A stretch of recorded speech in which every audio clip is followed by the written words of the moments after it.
धन्यवाद अध्यक्ष महोदया।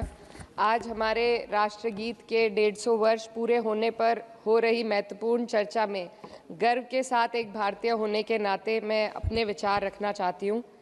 सदन में इतिहास को तोड़ मरोड़ कर पेश करके फिर से मुस्लिम तुष्टीकरण के नाम पर भारतीय मुसलमानों को कटघरे में खड़े करने की कोशिश की जा रही है। लेकिन मैं सदन में बताना चाहूँगी कि हम भारतीय मुसलमान जिन्ना के आह्वान को ठुकराकर अपने इस प्यारे वतन की मिट्टी के साथ मजबूती से जुड़े रहे। हमने महात्मा गांधी, बाबा साहब डॉक्टर भीमराव अंबेडकर, रविंद्रनाथ टैगोर जी, सुभाष चंद्र बोस जी, मौलाना अबुल कलाम आज़ाद, अशफाक उल्लाह खां साहब के विचारों को अपनाया। हम भारतीय मुसलमान इंडियंस बाय चॉइस हैं, बाय चांस नहीं। वंदे मातरम के किन छंदों को राष्ट्रगीत के तौर पर अपनाया जाए, यह फैसला सर रविंद्रनाथ टैगोर और सुभाष चंद्र बोस जी जैसे नेताओं के परामर्श के बाद हुआ।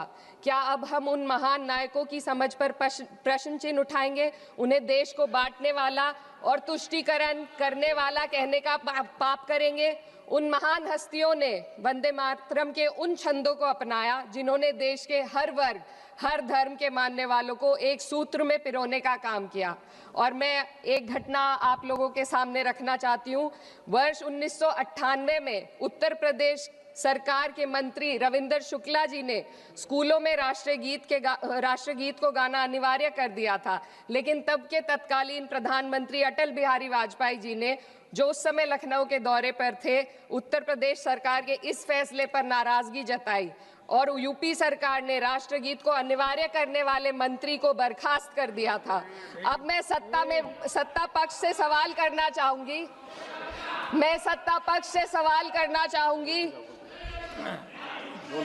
बोलने दीजिए। मैं सत्ता पक्ष से सवाल करना चाहूंगी कि जो विजन आजादी के समय के लोगों का था राष्ट्रगीत को स्वेच्छा पर छोड़ने का, उसी का अनुसरण माननीय अटल बिहारी वाजपेयी जी ने किया, तो क्या वह भी मुस्लिम तुष्टीकरण कर रहे थे? जी नहीं, अटल बिहारी वाजपेयी जी राजधर्म निभा रहे थे। देश में सब धर्मों को एक साथ लाना, सबके जज्बात का एहसास करना ही सबसे बड़ा राष्ट्रवाद है। माननीय अध्यक्ष महोदया, आज हमें वंदे मातरम के असली भाव को समझना जरूरी है।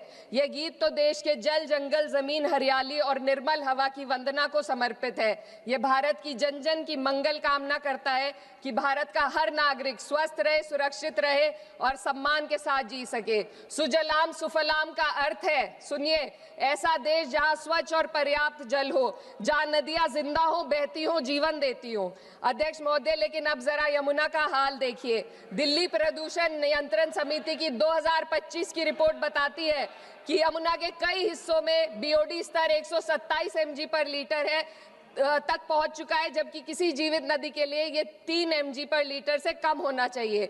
ये सिर्फ नदी का संकट नहीं है, ये किसान का संकट है। नमामि गंगे के नाम पर हजारों करोड़ रुपए खर्च हो गए, लेकिन सच्चाई ये है कि आज भी गंगा और यमुना के किनारे किसान मजबूरी में उसी जहरीली पानी से खेती कर रहा है। वही जहर अनाज में उतरता है और वही जहर किसान की जिंदगी को धीरे धीरे खत्म कर देता है। अध्यक्ष महोदय, जब पानी जहर हो जाएगा तो सुजलाम कैसे होगा? जब किसान बर्बाद होगा तो सुफलाम कैसे होगा? मलयज शीतलम, मलय का अर्थ है मलय पर्वत से बहने वाली ठंडी, सुगंधित, चंदन जैसी हवा जो जीवन देती है, बीमारी नहीं। आज मैं इस सदन से पूछना चाहती हूँ, क्या आज के भारत की हवा मलयज शीतलम है? नहीं अध्यक्ष जी, बस संसद से बाहर कदम रखिए, एक गहरी सांस लीजिए। ये चंदन की महक नहीं, ये जहर है जो आपके हमारे फेफड़ों में उतर रहा है। दुनिया के 20 सबसे प्रदूषित शहरों में से 13 भारत में है। दिल्ली की हवा में सांस लेना मानो रोज 20 सिगरेट पीने जैसा हो। भारत हर साल सर्दियों में जहरीली हवा के प्रकोप में घिर जाता है। AQI गंभीर स्तर पर आ जाता है। ठंडी हवा का सपना अब गैस चेंबर की हकीकत बन चुका है। हम वो देश हैं जहां सरकार प्रकृति पर बने गीत का मान मर्दन तो करती है, पर उसी प्रकृति, जंगल, हवा, पेड़ को बचाने वाले कानूनों को धीरे धीरे खुद ही खत्म कर रही है। ये है आज के हमारे मलयज शीतलम की अफसोसजनक सच्चाई। अगर हम हवा को साफ नहीं कर पाए तो न सुजलाम बचेगा, न सुफलाम बचेगा। माननीय अध्यक्ष महोदया, सस्य श्यामलम का अर्थ है ऐसा देश जहां उपजाऊ जमीन हो, जहां खेत फसल से भरे हो और किसान कर्ज और निराशा में न डूबा हो।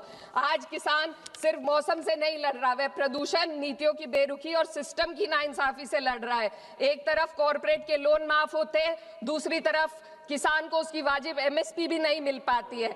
आप ग्लोबल सुपर पावर बनने की बात करते हैं, लेकिन हमारी पर कैपिटा इनकम दुनिया में 136वें नंबर पर है। हम अपने छोटे पड़ोसी देश से भी पीछे हैं। हमारे लोग $2,500 तक भी नहीं कमा पा रहे एक साल में, और जिन अरबपतियों की ये रक्षा करते हैं वो इतना पैसा एक सेकंड में कमा लेते हैं। आज वंदे मातरम को बुनियाद बनाकर राजनीति की जा रही है, लेकिन जमीन पर जंगल पूंजीपतियों को सौंपी जा रही है। आदिवासियों को उनके घरों से उजाड़ा जा रहा है। मातरम में जो मात्रा माता है वे सिर्फ मातृभूमि की वंदना नहीं, वे इस धरती की हर नारी, वे इस देश की हर बेटी, हर महिला के सम्मान की बात भी करता है। लेकिन आंकड़े अगर आप देखेंगे, एनसीआरबी की हाल की रिपोर्ट के अनुसार, मैम जसवंत के अनुसार देश में हर वर्ष लगभग 30,000 से अधिक बलात्कार हो रहे हैं। यानी एक दिन में 80 से अधिक महिलाएं यौन हिंसा का शिकार होती हैं, और ये सिर्फ दर्ज मामले हैं।